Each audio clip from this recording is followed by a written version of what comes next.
Thank you very much, and it's fantastic to see so many of you here. We've just come fresh, use that word with a degree of exaggeration, from our final hustings in Haywards Heath. We have completed our 25th husting in the course of about 3 weeks. And actually, we're completely active. So it's great to be here. This is a little optional extra for us, and it's good to see you all. So the first thing that we must say is commiserations to Paul and to all of you here. Paul was a brilliant colleague, particularly of mine, because we both have a shared passion for health and care, and mental health in particular. And he is an enormous loss to Parliament, actually. And we owe him an enormous debt of gratitude for all the work that he did, and we will miss him enormously, so he should have a massive round of applause.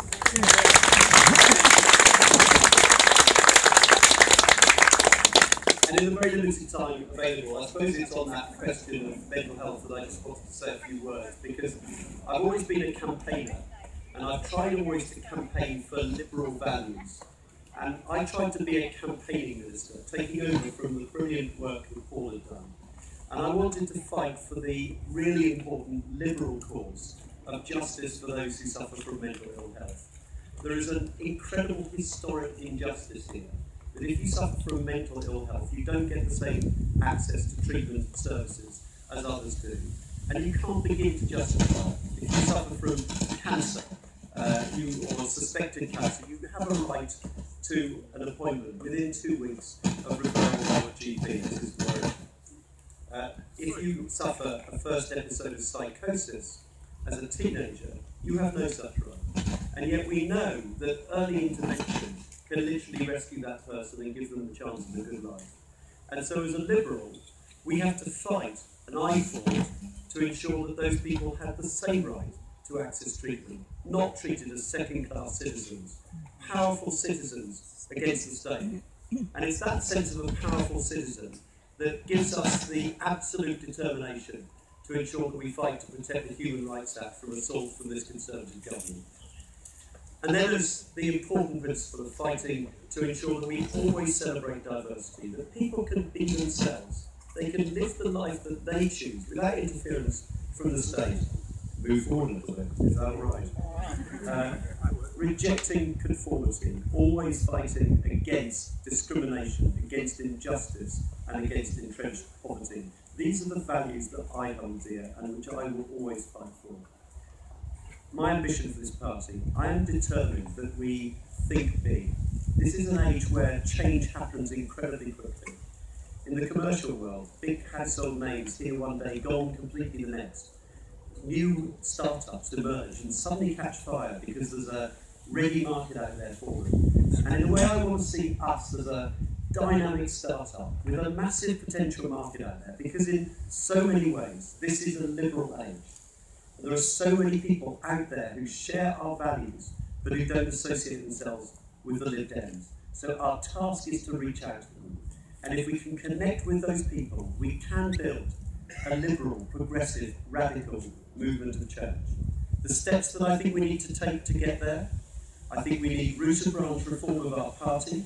We're the least diverse party in British politics, and yet we're a liberal party, the least in diversity. We have to change our party, and we have to ensure that every member has the chance to be involved in decision making. So let's connect the conference up to every member so that they can watch the conference debate and so that they can vote electronically, so that all those new members who joined us feel that they have the chance to be involved in decision making in our party. We have to again become a really effective election winning machine based on our principle of community politics. The idea that we give people a reason to vote Liberal Democrat again, speaking to our values, speaking about the things that we care about, demonstrating our purpose to people. And then third, I want us to become an intellectual powerhouse. Those of you who are old enough, Ruth here, the first councillor, I think, elected in 1961, she tells me.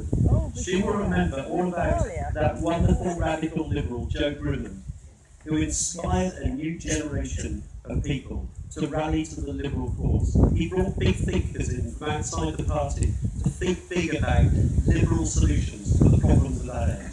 We need to do the same again. Get the thinking going, win the battle of ideas. And if you combine winning the battle of ideas with effective campaigning, then we can become an unstoppable force. And then finally, we need to inspire a new generation of young people.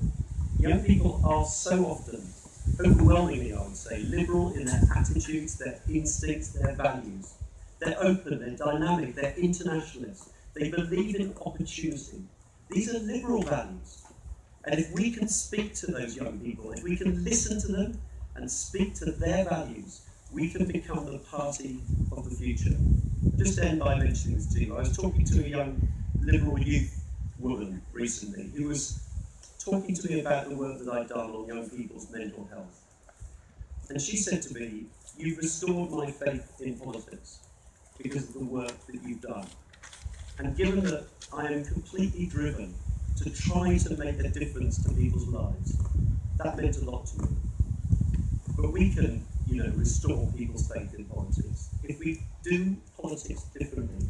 If, just like Charles Kennedy, we speak from the heart, we speak about our purpose, we speak to our values, and we tell it straight. And I believe that if we do that, we can connect with people, with young people, and we can build a liberal, radical, progressive movement of change, and we can prevail. Thank you very much indeed.